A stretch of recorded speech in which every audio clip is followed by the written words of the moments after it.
Welcome, Dayton. The Little Green Dress presents Traditions and Legacies, where we discuss family traditions and discover your legacy. Now listen with me as we remember what used to be. She is your host and author, and by she, I mean me, Kim Gresham.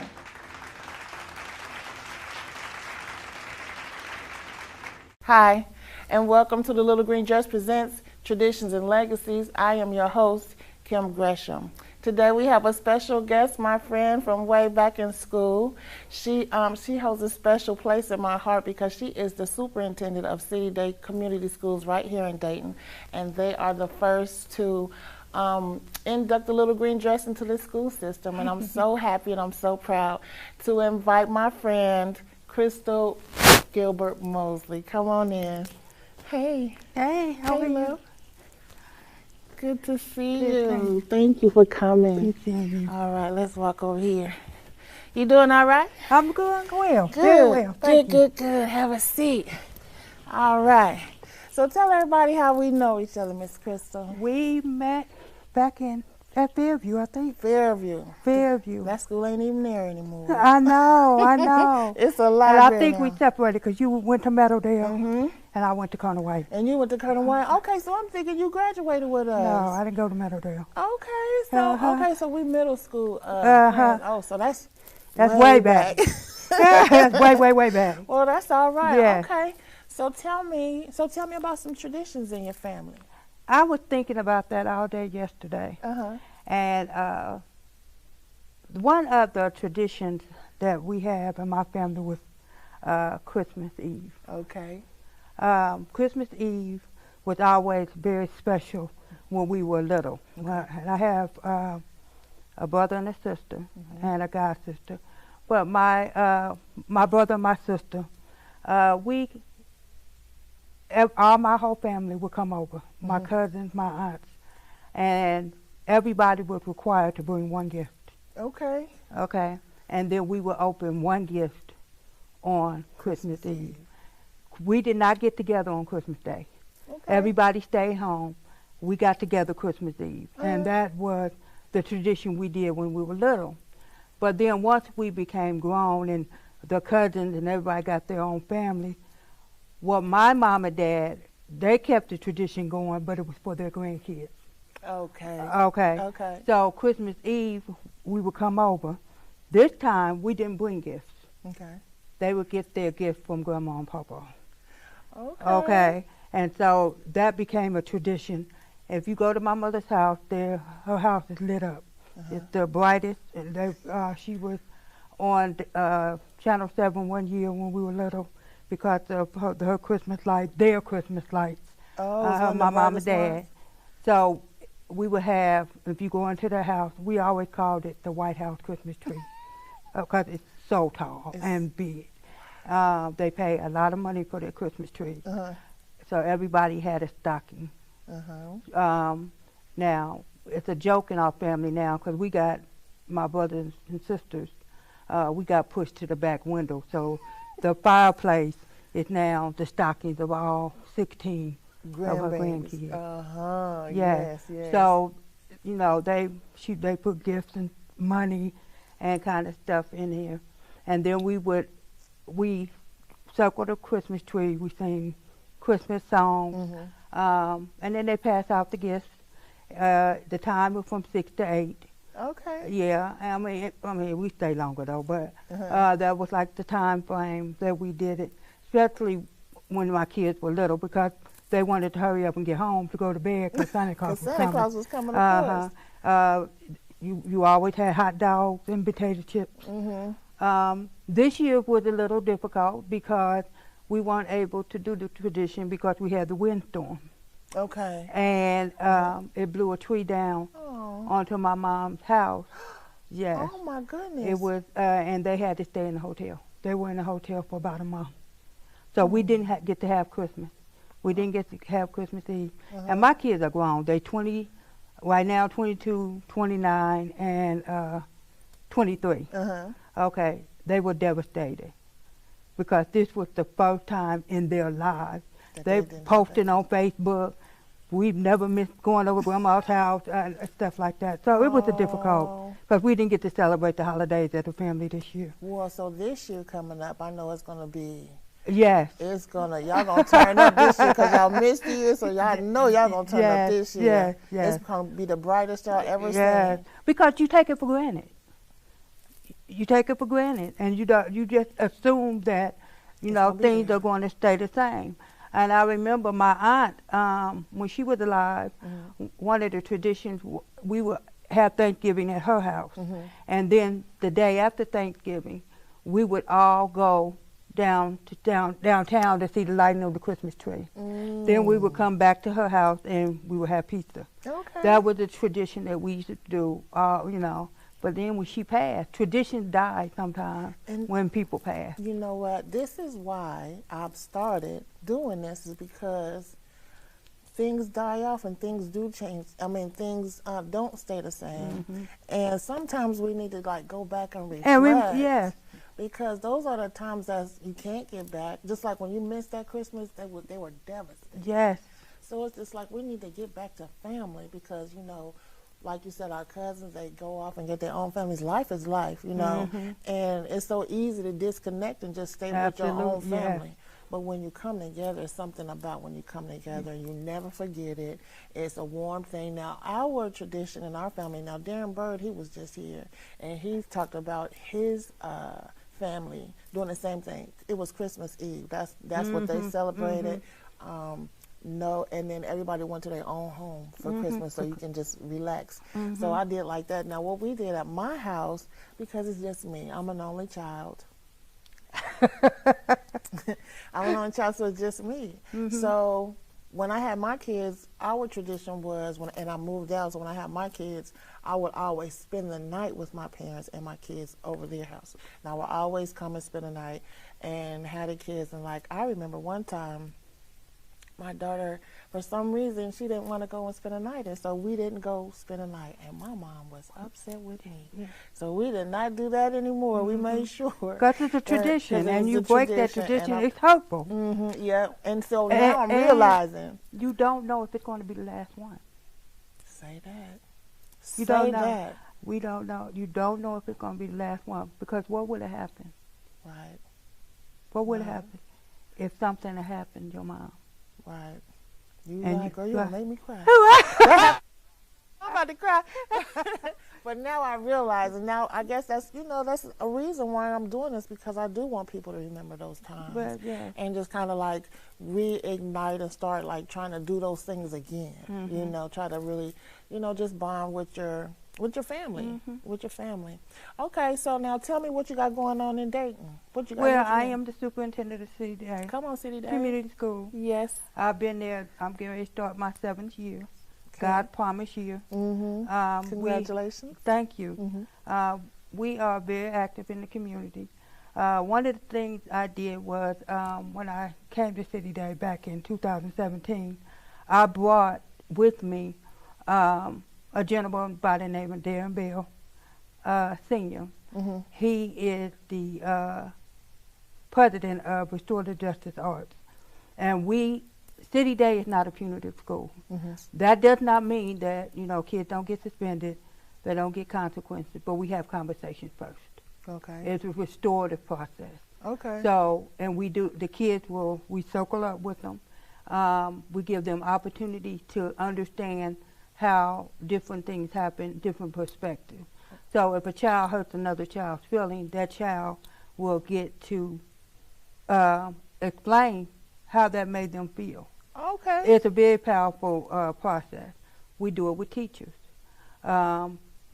Kids are kids, and they can be very hurtful. And they assume that we're made of steel, but we get our feelings hurt too. Exactly. Okay. So teachers circle up with kids.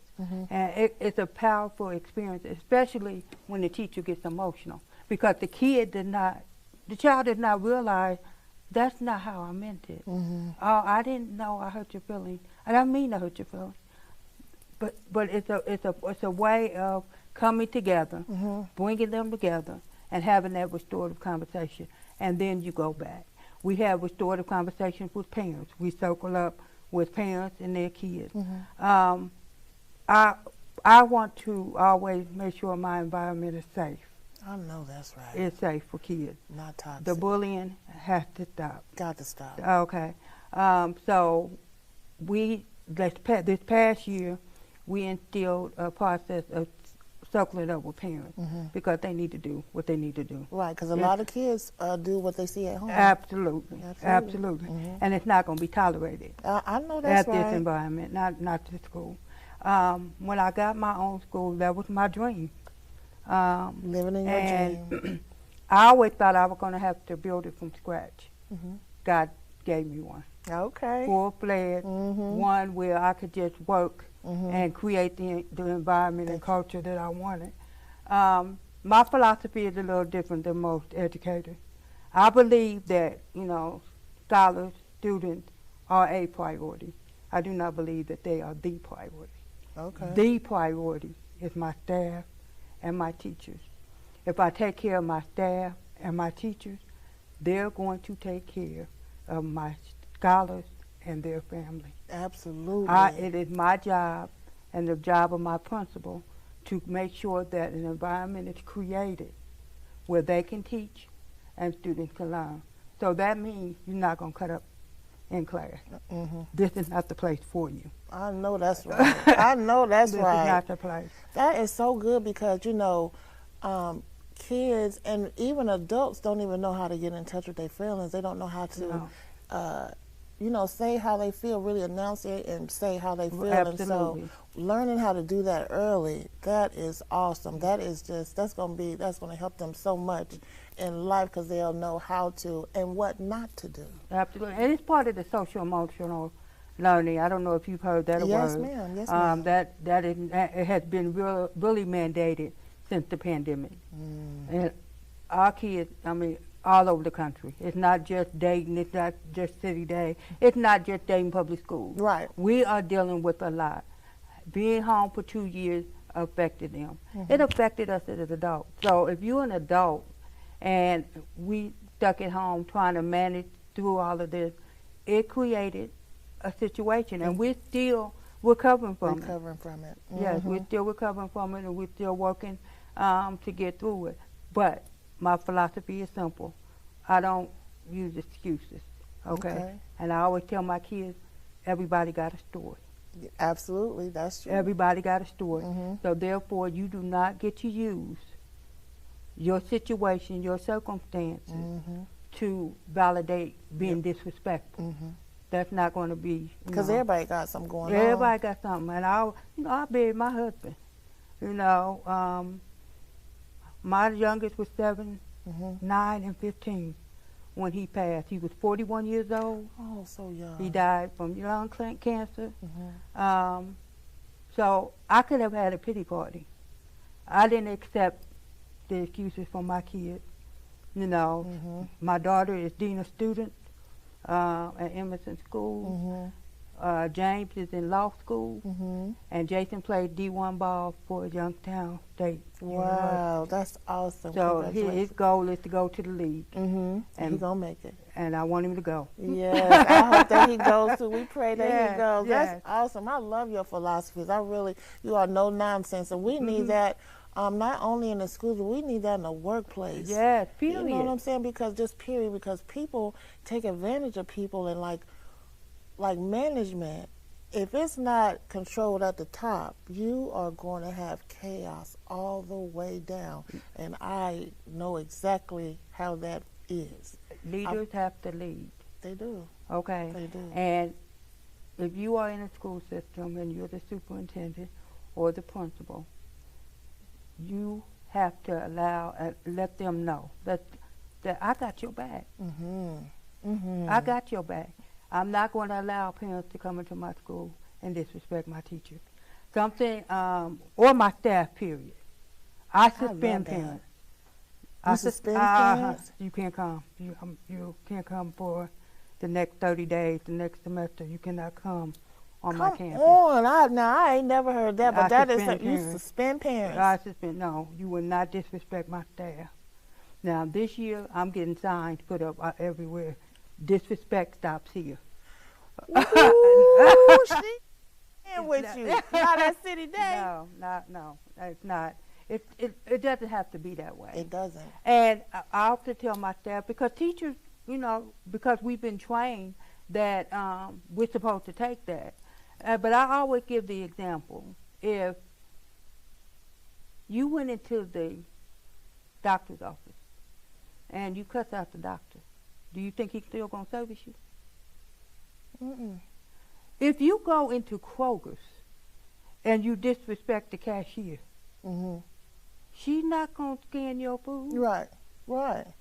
Why would I do that? You're not going to disrespect me. Why do educators think that that's what we're supposed to take? Because you're not. And you don't even get paid to take up No, all that. no. And I'm not saying we're not always right. Absolutely. But there's a way to talk to people. It's a way to talk to people. There's a way to talk to people. Yes. And you're not. You're not. Because I'm not entertaining it. I will not entertain the disrespect. You come back, because I talk to you. I have no problem talking to you, but you're going to talk correct. And if you can't talk correct, I'm going to suspend you for 30 days. Yeah. And you think about it, and then we're going to talk about it when you come back. I've had parents that couldn't come back for the whole year. Yeah. And because we're creating an environment. Go talk to my staff. I don't have turnover. You don't have turnover. I don't have turnover. I know. Y'all hear that? I hope y'all hear that. If you running something and you the president, she don't have turnover. No, I don't have turnover. They love working for you. I know they do. And I grow they are them blessed to have so you. they can fly. I want them to go, but go out better than you came in. Yes. Yes. And that's my goal as the leader. I love that. I love that. Thank you. I mean, kudos to that right there. I'm just blown away. I wish all the schools, you need to go and teach that to the rest of the schools. That's going to be my next life. That's what you're going to do in your next goal? I want to train. Because you got it.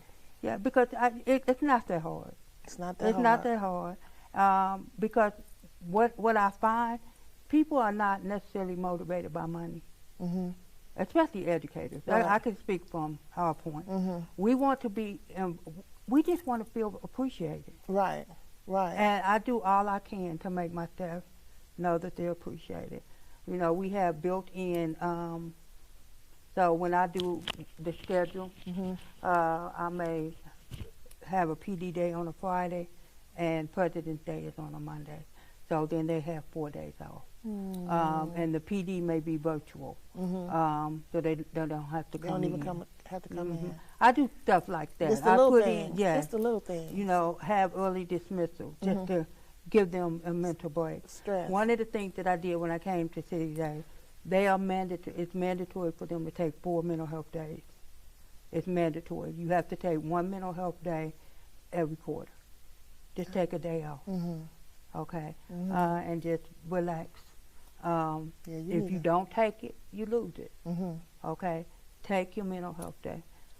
So when everybody else is, all over the city is burnt out, you know, my staff is not really there. We get tired. Of course. But it's not tired because y'all didn't have enough time to. Because you're giving them time. Right. It ain't.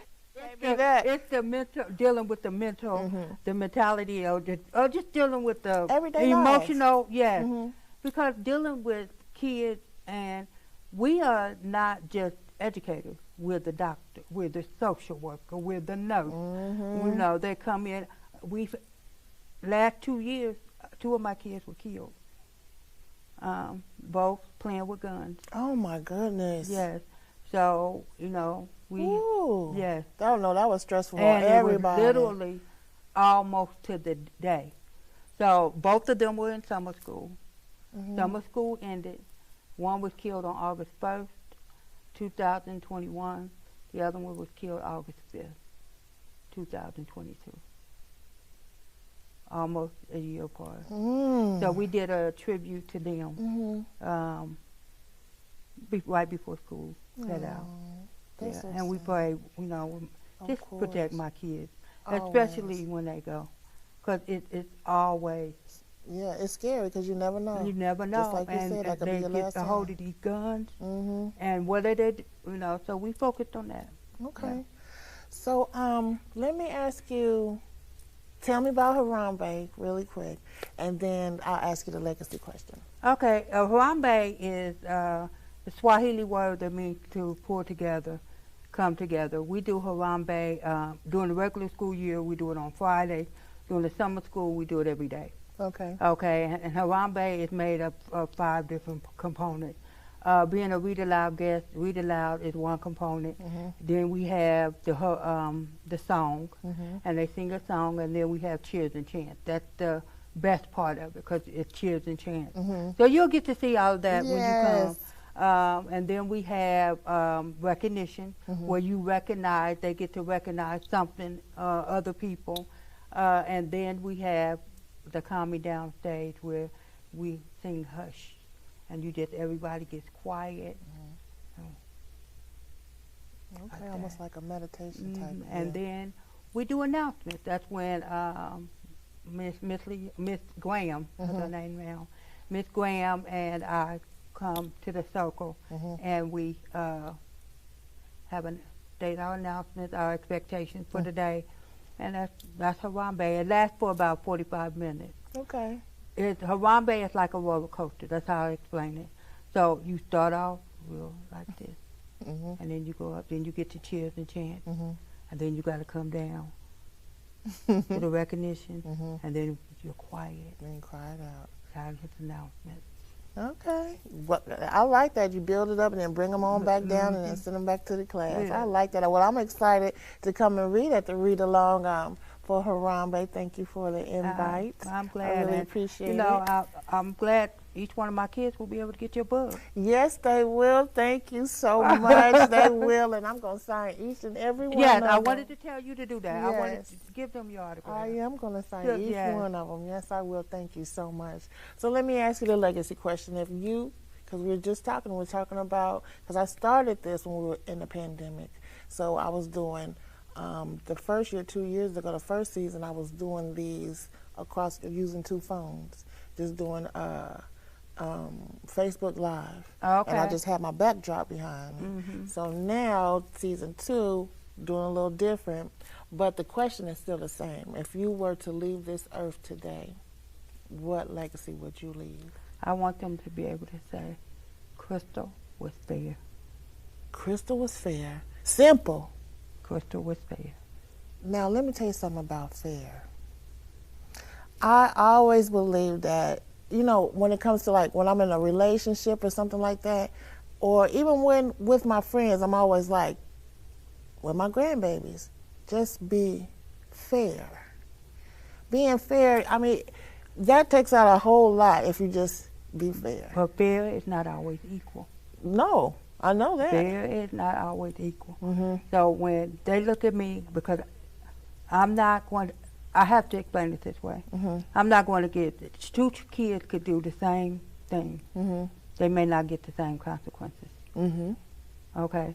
Because I have to look at each circumstance and each situation. Individual. So I'm going to monitor the situation, and my response to it will be based on fairness of the circumstances. Okay. Fairness of the circumstances. Because it's not, everything is not equal. Right. Black and white, cut and dry. No, because one child or a person may come from one environment where this behavior is acceptable, where one of my kids, you already know. Okay? Right. So you're going to get a different consequence. This child, I may sit down. I remember I had a student who he would tear up the school. And he would tear it up. And they were suspending. But one day I called him to my office. I said, why do you do this? Did somebody in your house act like this, throw stuff? He was like, yes, my sister. The child was a 1st grader. This is what he saw. Yes. But once I started having conversation with him, the behavior subsided. We have to teach people differently. Exactly. So all consequences cannot be the same. Absolutely. So what I want people to say about me is, I was fair. Crystal was fair. Crystal was fair. Well, you sure enough was fair and came to talk to me today. I have learned so much. I'm going to try to remember that, you know, with my grandbabies when we doing something, get on up and then calm them on down. Yeah, I'm going to remember that. I really appreciate your words. I hope somebody is watching this and will take, you know, a lot from this, a teacher, a principal, because those words are powerful and it means a lot. I mean, not just, like you said, not just in the school, but in the workplace. Absolutely. In every environment where there are people involved, you want to make sure that the environment is for everyone, not just one set of people. Absolutely. You know what I mean? Like if in a hospital, you want to make sure that your staff and your doctors and your nurses are progressing, not just steady on the patient. Absolutely. Absolutely. Well, thank you, Miss Crystal, for coming. I could sit here and just keep talking, girl. And I appreciate you for coming. Let's give me a hug. All right. All righty. Thank you so much, love. Thank you. And I will see you in July. All right. All right. Thank you. This has been The Little Green Dress Presents Traditions and Legacies. We will see you again soon. Bye-bye. Thank you. Bye-bye. Yay.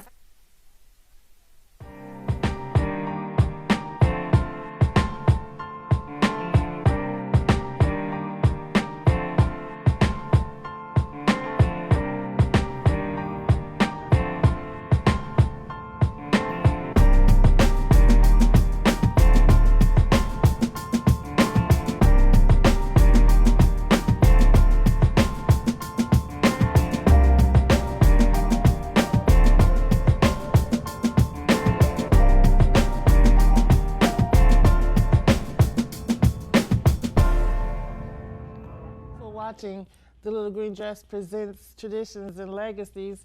Don't forget, you can see all our videos on my YouTube channel under the same name, Facebook, Twitter, and Instagram.